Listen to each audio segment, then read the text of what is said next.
આજનો મારો આ વિડીયો સોશિયલ મીડિયાના અસામાજિક તત્વો માટે છે કે જે મહિલાઓને, દીકરીઓને સોશિયલ મીડિયામાં જાહેરમાં અભદ્ર કમેન્ટ કરે છે અથવા એના ફિગર ઉપર કમેન્ટ કરતા હોય, એની સુંદરતા માટે કમેન્ટ કરતા હોય, તો કેરળના એક કેસના ડિસિઝનમાં આવી કમેન્ટ્સને દીકરીઓની જાતીય સત્તામણી તરીકે જ ગણવામાં આવ્યું છે.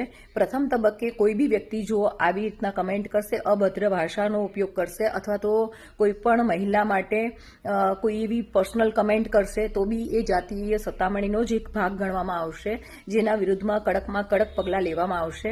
આજથી જ આ જે અસામાજિક તત્વો છે એની માટે ચેતવણી સમજો કે હવેથી જો તમે કોઈ પણ બેન દીકરીઓ માટે નેગેટિવ કમેન્ટ કરશો અથવા સોશિયલ મીડિયામાં કંઈ એવી વાત કરશો અથવા કંઈક જેવું તેવું લખશો અથવા એના વખાણ બી કરશો તો એ એક જાતનું જાતીય સત્તામણી અંતર્ગત તમારી સમક્ષ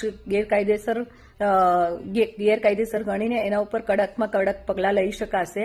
અને જો ભૂલથી બી કોઈ પણ બેન દીકરી કે મહિલાએ આના વિરુદ્ધમાં જો કેસ કર્યો અને કાયદેસરના પગલાં, તો તમારે જેલ જવાનું પાક્કું જ છે. એ એટલું માની લેજો. જય ભારત, જય હિન્દ.